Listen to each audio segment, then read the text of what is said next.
Good evening, everyone. Welcome to the City Council. Austin, roll call. Ames. Here. Corcoran. Here. Lorimer. Here. Gray. Here. Neal. Here. Patrick. Here. Cole. Here. Patton. Here. Truttle. Here. Everyone, please stand for the pledge. Allegiance to the flag of the United States of America and to the republic for which it stands, one nation, under God, indivisible, with liberty and justice for all.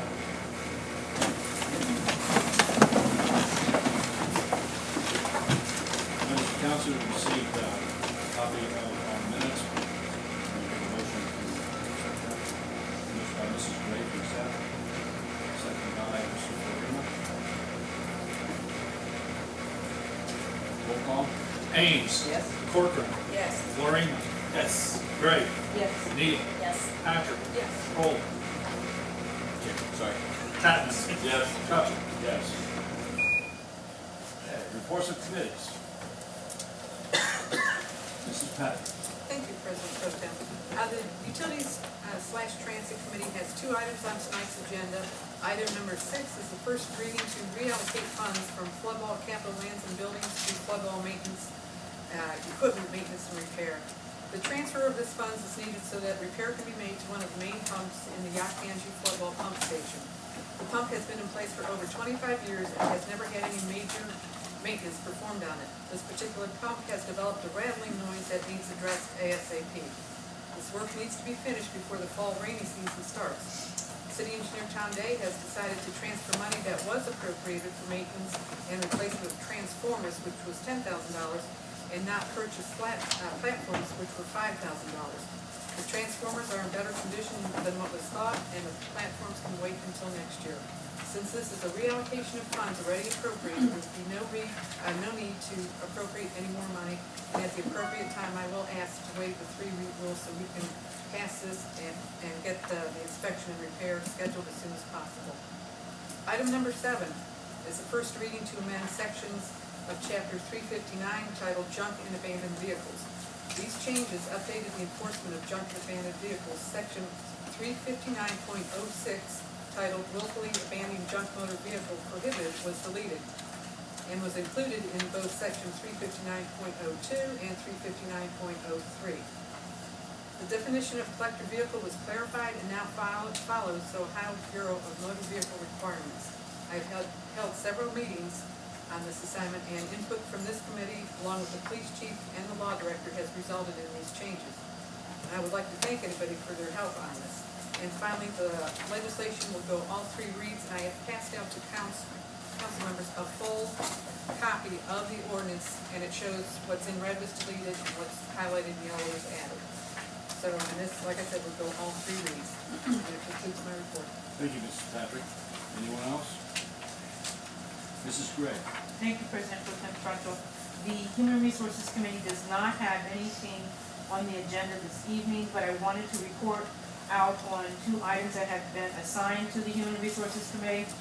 Legislation request 15-105, which is a request to appropriate funds to extend seasonal workers in the Service Department as well as the Parks and Rec Department. At the most recent meeting of the Human Resources Committee, it was recommended to send for approval the Parks and Rec portion of that request, and that will be sent to the law director for creation of legislation. There were remaining questions on the request from the Service Department, and we have since received clarification, and that too will be sent forward to the law director's office for creation of legislation. Also, legislation request 15-106, a request to appropriate funds to the amount of $20,000 from the unappropriated general fund for various line items within the Civil Service Department budget. We did approve that also for recommendation to council, and that will also be sent to the law director's office for creation of legislation. That concludes my report. Thank you, Mrs. Gray. Thank you. Anyone else? Yes, Mrs. President. Corcoran. I would like to bring everybody's attention to item number 2, second reading to appropriate and transfer the sum of $15,000 to pay the balance due for the 2015 4th of July firework display. At the appropriate time, I'm going to ask that we waive the 3-read rule and pay this bill that is actually overdue and outstanding. Thank you. Thank you. Anyone else? Mr. Chapman? Thank you, President Pro Tem Trutzel. I brought in an ordinance that I would like to waive the 3-day receipt rule concerning the Chillicothe Civic Theater desire to do an easement on the property on Walnut Street. So I would like to bring that forward, please. Second, Mrs. Ames. Roll call. Ames. Yes. Corcoran. Yes. Florima. Yes. Gray. Yes. Neal. Yes. Patrick. Yes. Kroll. Yes. Chapman. Yes. Truttle.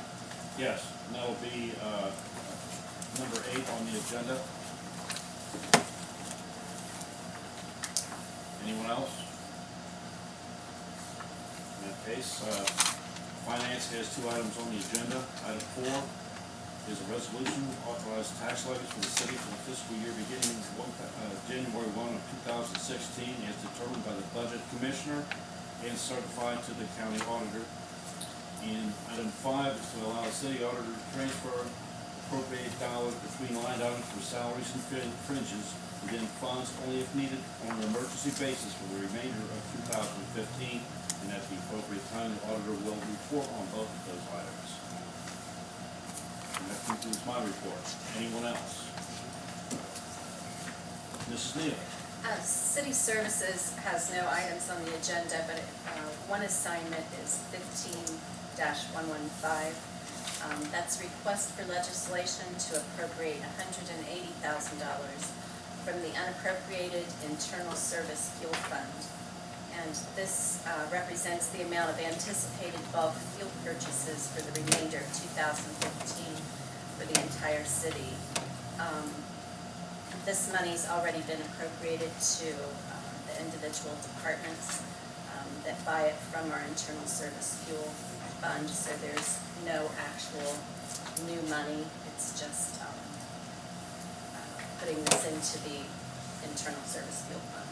So this legislation is at the law director's office and hopefully on the agenda for next council meeting. Thank you, Mrs. Neal. Thank you. Does anyone else have anything to report? Okay, that brings us to the report of officials. Mayor Eleonora. Thank you, President Trutchell. Just by way of announcement, I want to remind the members that tomorrow, the Economic Development Alliance of Southern Ohio is hosting Chris Schmick from the law firm Bricker and Eckler. This will be at 7 p.m. at the Packard Medical Education Center, and it will be JED 101, Joint Economic Development District.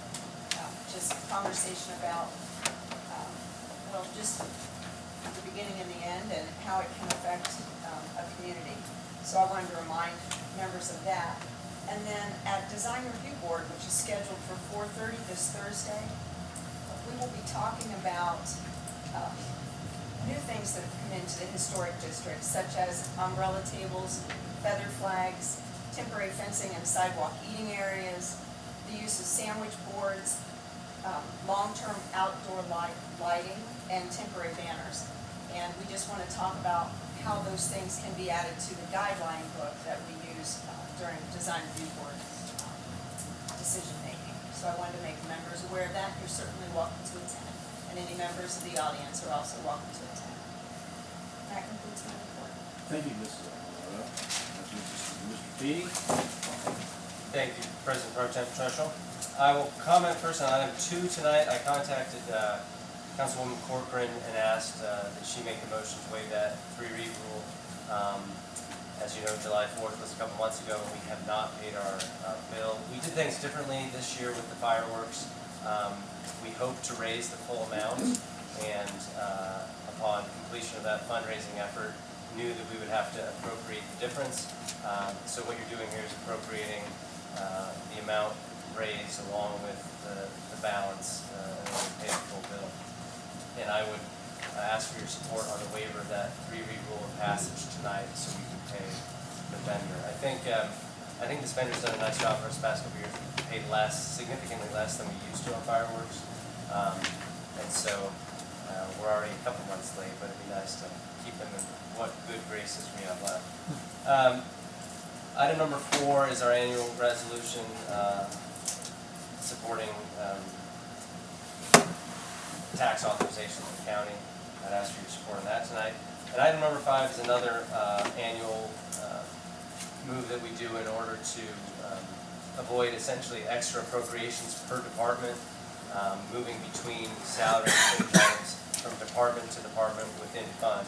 So for example, if the fire department has money in excess in fringe, we're able to move that excess to the police department instead of coming to council and asking for an appropriation anytime there are changes like that. It's particularly useful if there are retirements or unusual expenses towards this time of the year. And I would request your support of passage of that tonight as well. Finally, just a brief comment on the budget process. The mayor has been working diligently from home on the department's requests. We're doing the same process that we did last year, where department heads have been able to use an online document to fill in their budget requests, and then they can be reviewed online, edited online. It's a nice, simple, and easy-to-use process. We haven't set any meeting dates yet. I think it's somewhat dependent on his return, but the department heads have been good about getting their information in, and I imagine that process will move smoothly, just like it did last year. But just one more comment on the topic that Beth raised. I don't think she's going to have a committee meeting on it. Essentially, when we started the year, we didn't have a fuel fund. You'll recall we created a new fuel fund this year because ODOT recommended that transit not be the entity that sells fuel to the city, that the city itself create a new fund. And so all of the departments already have their fuel budgets, but because this department and fund didn't exist to begin the year, we had to project revenue to it, and now we're appropriating the balance of the year. Earlier, when we created the budget, I think you did a month or 2 months because we just needed to get by. Now we can extrapolate for the rest of the year, and that's what, just a brief recap of Councilman Neal's notes. That concludes my report. Thank you, Jenny. Law Director? Thank you, President Pro Tem Trutchell. The Law Director's Office has recently been consulted regarding our procedures relating to the city's clandestine meth lab ordinance. Unfortunately, after a couple years hiatus, we've had several meth labs found in the city, and now we're moving forward with property owners to make sure that those properties are properly posted and rehabilitated. We've been fortunate that the property owners have been eager to help with the city's request to rehabilitate those properties, and I have meetings scheduled later on this week with law enforcement and the engineer's office just to confirm that everybody understands their responsibility in this cleanup situation. Hopefully, we'll get that taken care of, and maybe meth will take another vacation from our fair city. That concludes my report. Thank you very much. That brings us to audience participation. Anyone in the audience wishing to speak, please step to the mic or step up to the podium. You have 5 minutes on any subject and 15 minutes total. Yes, sir. Good evening. My name is Josh Carty. I reside at 547 Plyleys Lane in Chillicothe. I am here tonight on behalf of the Chillicothe Civic Theater. We've been working for the past few months on getting city approval for our new building project at 83 South Walnut Street. And I have to thank Councilman Tatman for all of his help throughout the entire process. And we're happy to see on the agenda tonight the easement granting us an extension onto the public right-of-way on the agenda tonight.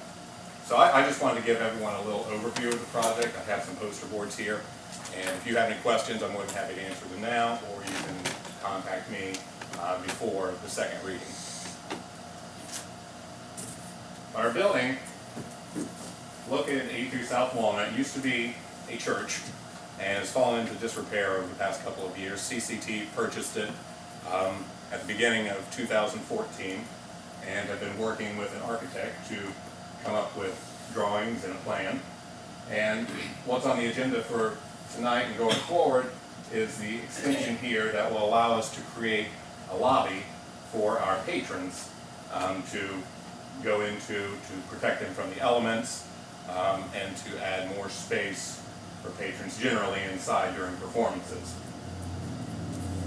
And we have a couple of other drawings here. As you can see, it's going to be about a 100-seat theater. And we have parking agreements with local churches that I will pass around here that you can use and peruse over the next couple of weeks. But the parking agreements basically guarantee that there will be sufficient parking for our shows. We're going to do 2 shows a year, as well as community events throughout the season. But we are also going to, for those of you familiar with CCT, the theater will still be doing productions at the Majestic Theater throughout the year too. So that partnership is still alive. And these are just some more conceptual drawings. It's going to be 2 stories, and we hope that it will sort of reinvigorate this area. It's right across from Tiffin Towers, so there'll be more activity in that area that might lead to some more economic development. We hope the Civic Theater is going to invest approximately $450,000 into the project using local contractors and materials. So we think this will be a real shot in the arm for the area. Our target for completion is fall 2016. We're hoping, if all goes according to plan, that our first production will be next fall in October. And like I said, we have the parking agreements to assure that the city streets won't get clogged during performance times, that people will be able to park at Walnut Street and Calvary Lutheran just a block or 2 away. And we'll be working with the engineering department and other city departments to get the necessary permitting going forward, but we came to council because we would like to extend the building about 9.5 feet or so onto the public right of way. And we're going to leave at least 5 feet of curb to allow for pedestrians, people in wheelchairs to be able to go through that area with no problem. But again, if you have any questions, I'm more than happy to answer them now, or feel free to contact me in the next couple of weeks before the next reading. Thank you. Thank you. Anyone else wish to speak?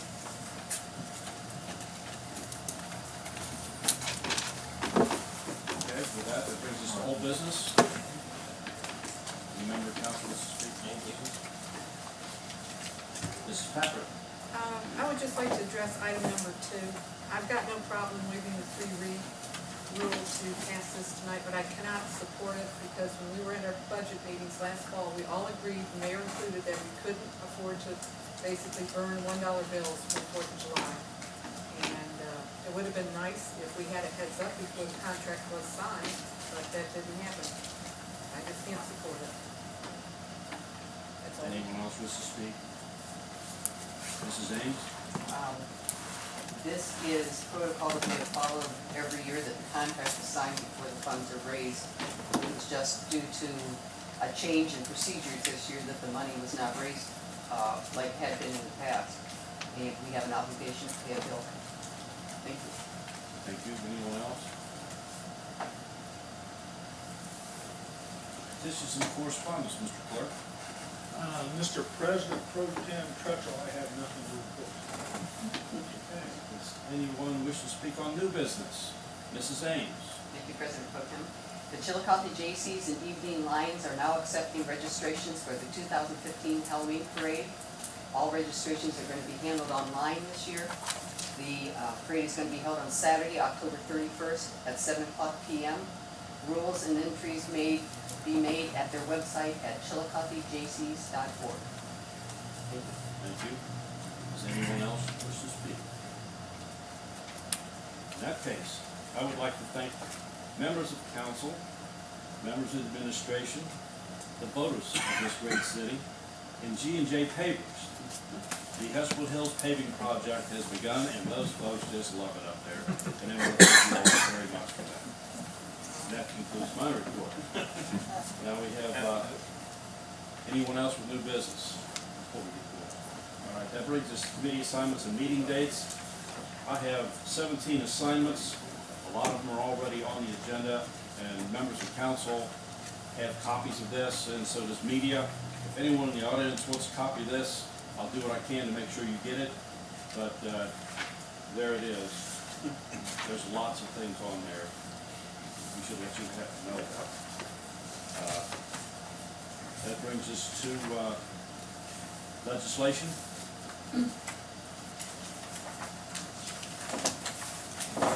Item 1. Third reading of an ordinance accepting a donation of material from Lowe's for use during the Day of Caring event in Yalkanji Park and declaring an emergency. Third reading. Roll call. Ames. Yes. Corcoran. Yes. Florina. Yes. Gray. Yes. Neal. Yes. Patrick. Yes. Kroll. Yes. Tatman. Yes. Trutville. Yes, that ordinance passes. Item 2. Second reading of an ordinance appropriating and transferring the sum of $15,000 to pay the balance due for the 2015 4th of July fireworks display and declaring an emergency. Second reading. Mrs. Pro Corcoran. Tem Treasurer, I'd like to ask at this time that we waive the 3-read rule on this ordinance. Second by Mrs. Neal. Roll call. Ames. Yes. Corcoran. Yes. Florina. Yes. Gray. Yes. Neal. Yes. Patrick. Yes. Kroll. Yes. Tatman. Yes. Trutville. Yes. And the motion passes. Roll call on the ordinance. Ames. Yes. Corcoran. Yes. Florina. Yes. Gray. Yes. Neal. Yes. Patrick. No. Kroll. No.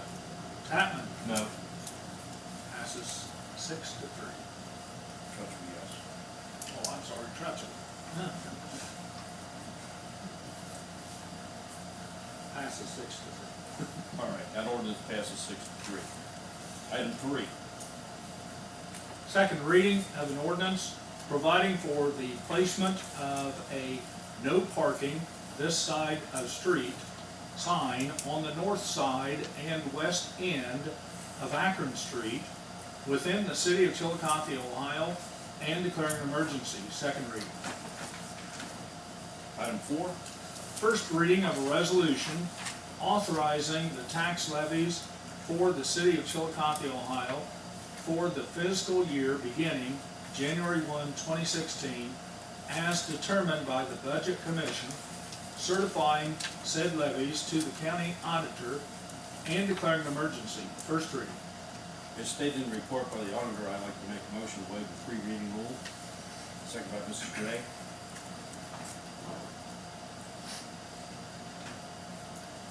Roll call on the motion. Ames. Yes. Corcoran. Yes. Florina. Yes. Gray. Yes. Neal. Yes. Patrick. Yes. Kroll. Yes. Tatman. Yes. Trutville. Yes. And that resolution passes, or the motion passes. Roll call on the resolution. Ames. Yes. Corcoran. Yes. Florina. Yes. Gray. Yes. Neal. Yes. Patrick. Yes. Kroll. Yes. Tatman. Yes. Trutville. Yes. That passes.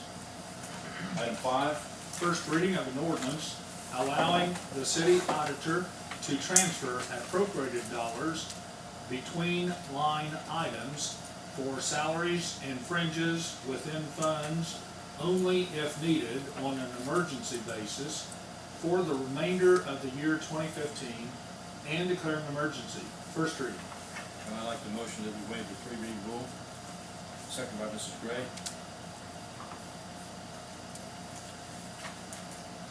Roll call on the motion. Ames. Yes. Corcoran. Yes. Florina. Yes. Gray. Yes. Neal. Yes. Patrick. Yes. Kroll. Yes. Tatman. Yes. Trutville. Yes. Roll call on the ordinance. Ames. Yes. Corcoran. Yes. Florina. Yes. Gray. Yes. Neal. Yes. Patrick. Yes. Kroll. Yes. Tatman. Yes. Trutville. Yes. And that ordinance passes. Item 6.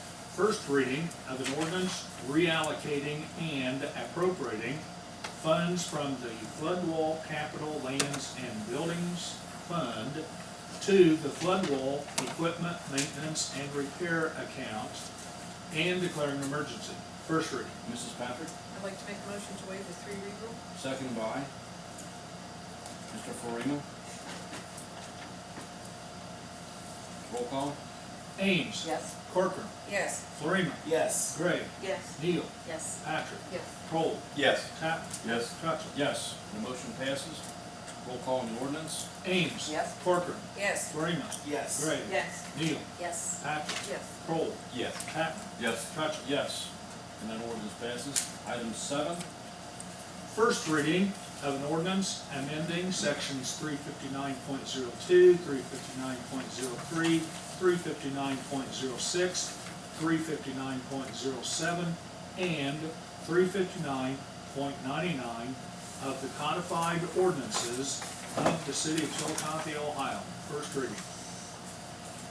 item 8, First reading of an ordinance authorizing the mayor of the city of Chillicothe, Ohio to execute any and all documents in connection with granting a renewable 10-year easement to the Chillicothe Civic Theater Incorporated for use at 83 South Walnut Street and declaring an emergency.